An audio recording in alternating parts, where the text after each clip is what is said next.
खुले आसमान के तले चांद और तारों के बीच संस्कृति और ध्रुव एक दूसरे से कब तक गले लगे रहे, उन दोनों को पता भी नहीं चला। अचानक से संस्कृति को यह महसूस हुआ, तब जाके उसने ध्रुव से खुद को अलग किया। हा हा हा, मजाक मत करो। तुम्हें मेरी जैसी लड़की ना बिल्कुल भी नहीं चाहिए। हम आज ही मिले और अब तक 3-4 बार लड़ भी चुके हैं, बाय द वे। अच्छा ठीक है, हम लड़े, लेकिन उस लड़ाई के पीछे मेरी ही गलती थी। शायद मेरी ज्यादा गलती थी। तुम्हारी सबसे अच्छी बात क्या है पता है? क्या? तुम बनावटी नहीं हो, ऊपर से नीचे तक जेन्युइन हो, कोई फेकनेस नहीं है। मुझे लगता है शायद तभी कुछ घंटों में मेरी और तुम्हारी पटने भी लगी, क्योंकि समझने में ज्यादा टाइम नहीं लगा ना। ऐसा भी नहीं है, मेरे अंदर भी। तारीफ नहीं सुननी क्या? अच्छा बोलो, सुन रही हूँ। आई हैव ऑफन सीन कि कई लोगों को समझने में टाइम लग जाता है। लेयर के ऊपर लेयर चढ़ाए होते हैं, एक एक परत उतारने में बहुत टाइम बीत जाता है। लेकिन तुम्हारे साथ ऐसा नहीं लगा, जैसे कि तुमने अपनी एज एक झटके में बता दी। मुझे लगता है तुम लाइफ में बहुत क्लियर हो, जिसको जितना बताना है तुम्हें सब मालूम है। तुमने इतना कुछ मुझ में देख भी लिया। चलो, अच्छा लगा ये जानकर कि तुम एक थिंकर भी हो, वरना अभी तक तो यही लग रहा था कि तुम सिर्फ बोलते हो, सोचते नहीं हो। मैं वैसे तुम्हारी और भी तारीफ कर सकता हूँ। अरे प्लीज बस करो, चने के झाड़ पर चढ़ाने की जरूरत भी नहीं है। टेंशन मत लो, गिरोगी तो कैच कर लूंगा। संस्कृति ने मजाक में ध्रुव के कंधे पे हाथ मारा। तुम बहुत इंडिपेंडेंट हो यार, तुम्हारी सोच, तुम्हारे ख्याल। जैसे तुमने कहा कि कोई भी कलर बुरा या अच्छा नहीं होता, तुम्हारी खूबसूरती। बस बस समझ गई, तुम्हारी नजरों में मैं एक परफेक्ट वुमन हूँ। हाँ, जस्ट परफेक्ट, जिससे कोई भी लड़का शादी कर सकता है। या आई नो, तभी तो मैं 35 में भी सिंगल हूँ। सच बोलूं तो मेरी जैसी लड़कियां किसी भी लड़के को नहीं चाहिए होती। ज्यादातर लड़के ऐसी लड़कियों को पसंद करते हैं जो उनकी सोच को फॉलो करें, उनके हिसाब से चलें, उनसे ज्यादा आर्ग्यूमेंट ना करें। मैं ऐसा नहीं सोचता। तुम शायद अलग हो। वैसे मिस्टर ध्रुव, तुमने मेरी एज तो पूछ ली, अपनी नहीं बताई। 35। क्या? अरे किडिंग, 29। 6 साल छोटे हो तुम मुझसे। हाँ तो कुछ नहीं, वैसे तुम में भी 1-2 अच्छी बातें हैं। जैसे? सेंसिबल हो, समझदार भी लगते हो, फनी हो और सच भी बोलते हो। तो फिर इरादा बदला? किस बारे में? मेरे जैसा लड़का चाहिए कि नहीं? संस्कृति सीढ़ियों की ओर बढ़ गई। बोलो। संस्कृति ने दूर जाते हुए कहा। नहीं। वो हंसते हुए सीढ़ियों से उतर गई। ध्रुव वहीं बैठा रहा। रात बीत चुकी थी, आसमान में हल्की हल्की रोशनी होने लगी थी। संस्कृति नीचे आई तो फेरे हो चुके थे और दूल्हा दुल्हन कुल देवता का आशीर्वाद लेने के लिए पूजा वाले कमरे में जा रहे थे। सोते हुए सभी लोग जाग चुके थे और चाय पीते पीते विदाई की बातें कर रहे थे। केटरर के बंदे नाश्ते की तैयारी में लग गए थे। हाथों में पूजा का थाल लिए कंचन की माँ संस्कृति के पास आई। विदाई की तैयारी कर लो, बच्चों से कह दो जो जो सामान साथ भेजना है गाड़ियों में रखना शुरू करें। हाँ आंटी, बोलती हूँ। तुम भी अपना बैग जमा लो, 10 बजे धर्मशाला खाली करनी है। जी। जाते जाते कंचन की माँ उसके पास वापस आई। बेटा, अब कांचन की भी शादी हो गई, तुमने कुछ सोचा? वो जमाई जी का भाई, क्या नाम है उसका, जिसके साथ तुम इतनी बातें कर रही थी? ध्रुव। हाँ ध्रुव, बोलो तो उसके लिए बात करें। दोनों फ्रेंड्स एक ही घर में चली जाएंगी तो हमारे लिए भी। एंगेजमेंट हो चुकी है आंटी।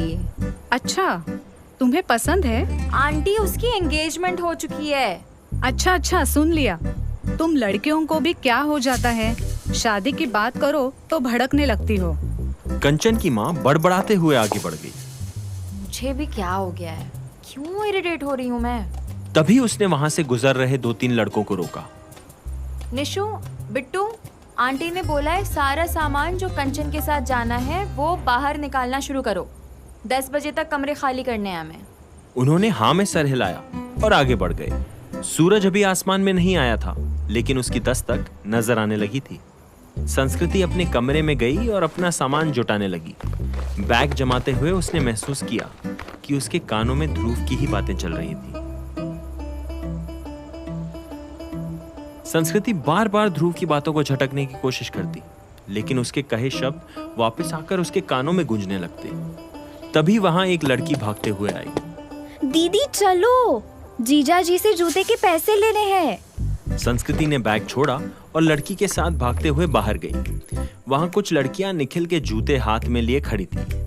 निखिल के बगल में ध्रुव खड़ा था। दोनों की नजरें मिली।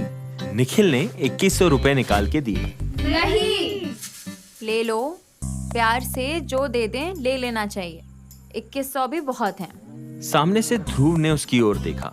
नहीं नहीं, कम से कम 11,000 तो देने ही चाहिए। सभी लड़कियां खुश हो गईं। संस्कृति के चेहरे पे भी स्माइल आ गई।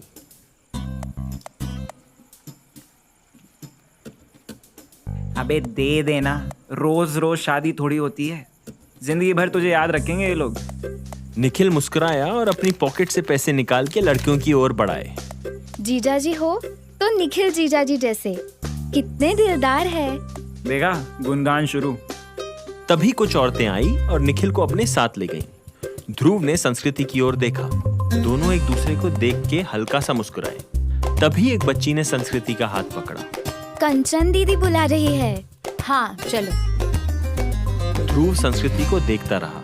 संस्कृति भी चलते चलते ध्रुव को ही देख रही थी। फिर थोड़ा चल के वो रुक गई। तभी लड़की ने उसका हाथ पकड़ के खींचा। संस्कृति शर्माई और वो आगे बढ़ गई। ध्रुव भी अपने कमरे की ओर चला गया। कमरे में पहुंचते ही उसका मोबाइल बजा। वो मोबाइल लेकर बिस्तर पे बैठ गया और बातें करने लगा।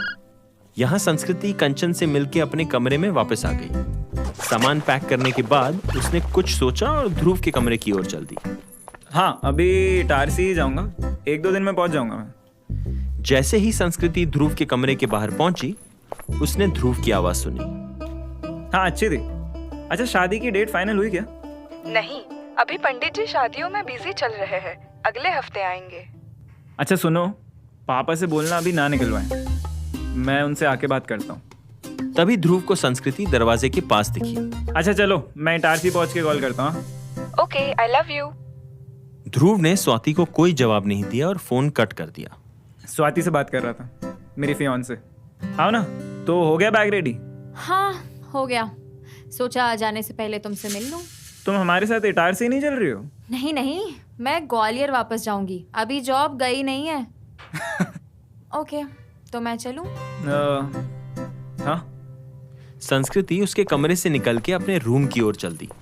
चलते चलते उसने महसूस किया कि हर कदम बहुत मुश्किल से उठ रहा था। कुलदेवी की पूजा खत्म होने के बाद सभी ने नाश्ता किया और फिर कंचन की विदाई की तैयारियां शुरू हो गई।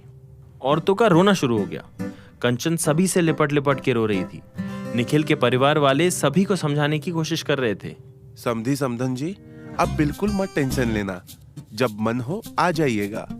हम बहू नहीं बेटी ले जा रहे हैं। ध्रुव अपने कमरे से बैग लेकर आया। संस्कृति भी अपने कमरे से बैग लेके बाहर आई। दोनों ने एक दूसरे को देखा। नाश्ता किया? नहीं, तुमने? मन नहीं हुआ। सभी गेट की ओर जा रहे थे। ध्रुव और संस्कृति भी सबके साथ चलने लगे। कंचन आगे चलते हुए पीछे की ओर चावल फेंक रही थी। चावल ध्रुव और संस्कृति पर भी आ रहे थे।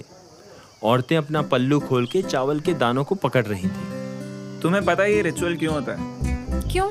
लड़कियों को घर की लक्ष्मी माना जाता है, और जब वो घर से विदा होती हैं तो उस रिचुअल के जरिए अपने पीछे छूट रहे घर को ब्लेसिंग्स देती हैं कि घर में हमेशा हैप्पीनेस और प्रॉस्पेरिटी बनी रहे, कभी कोई परेशानी ना आए। कुछ चावल संस्कृति के चेहरे पे आकर लगे। तुमको ये सब भी पता है? हाँ, लेकिन इस ब्लेसिंग को एक्टिवेट करने के लिए दोनों को साथ होना पड़ेगा, जैसे हम अभी हैं। संस्कृति ने ध्रुव के चेहरे पे नजर दौड़ाई। ध्रुव ने भी उसे देखा। और तुम्हें इस रिचुअल के बारे में इतना सब कैसे मालूम? मैं बोलने और देखने के साथ साथ सुनता भी हूँ, दादी से बचपन में सुना था। चलते चलते बार बार दोनों पास आते। उनकी उंगलियां टकराती। दोनों फिर थोड़ा दूर जाते। तुम इंदौर नहीं आती? कई सालों पहले गई थी। मैं अगर ग्वालियर आना चाहूँ तो मुझसे मिलोगी? वाइफ के साथ आओगे? इस सवाल का ध्रुव ने कोई जवाब नहीं दिया। दोनों गेट के पास आके खड़े हो गए। कंचन कार में बैठ के विदा हो गई। सब ने उसे भीगी आंखों से विदा किया। संस्कृति ने दूर से इशारा किया कि वो उसे फोन करेगी। कंचन के जाते ही बाराती बस और अपनी कारों में बैठ के जाने लगे। देखते ही देखते धर्मशाला का मैदान खाली सा हो गया। चंद कारों के सिवा कुछ लोग ही बचे थे। ध्रुव और संस्कृति अभी भी गेट पर खड़े थे। How are you going? Auto ले रही हूँ। And you? मैं तो किसी के साथ भी चला जाऊंगा। मौसा जी लोग हैं अभी अंदर। दोनों को समझ में नहीं आ रहा था कि क्या बात करें। धड़कनें बेकाबू हो रही थी। कहना कुछ चाह रहे थे, निकल कुछ रहा था। तो मैं जाऊं? ध्रुव ने कुछ पल की चुप्पी के बाद हाँ में सर हिला दिया। संस्कृति ने आगे बढ़ के उसे गले लगाना चाहा, मगर उसने अपना हाथ बढ़ा दिया। ध्रुव ने हाथ मिलाया और कुछ सेकंड उसका हाथ पकड़े रहा। दोनों की नजरें एक दूसरे पर टिकी हुई थी। फिर संस्कृति ने हाथ छुड़ाया और सड़क की ओर चल दी। ध्रुव उसे जाते हुए देख रहा था। संस्कृति सड़क के किनारे खड़ी हो गई। उसका मन कर रहा था कि पलट के ध्रुव को देख ले, मगर नहीं देखा। ध्रुव उसे कुछ देर तक देखता रहा। फिर कुछ सोच के उसने आवाज लगाई, संस्कृति, हाँ? मैं छोड़ दूं? संस्कृति को दूर दूर तक कोई ऑटो नजर नहीं आ रहा था। वो पलटी। ओके। ध्रुव मुस्कुराया और संस्कृति की ओर बढ़ा। जैसे ही वो उसके करीब पहुंचा, वहीं पास में एक रिक्शा रुका। अरे आगे ऑटो। भैया। ध्रुव की नजर जब ऑटो पर गई तो उसके कदम वहीं रुक गए। वो जहां खड़ा था वहीं जम गया। सरप्राइज! देखा, तुम शादी में अपने साथ लेकर नहीं आए तो मैं ऐसे ही आ गई। भाई, तुम्हारी फियांसे हूँ। इतना तो हक बनता है कि तुम्हें कहीं भी कभी भी सरप्राइज दे दूँ। इतना कह के स्वाति जल्दी से आके ध्रुव के गले लग गई। माय स्वीटू। ध्रुव से लिपटी हुई स्वाति के ठीक पीछे खड़ी संस्कृति उन दोनों को ऐसे देख रही थी जैसे उसे कोई झटका लगा। उसने ध्रुव की आंखों में देखा। ध्रुव भी उसी को देख रहा था। मैडम, कहाँ जाना है?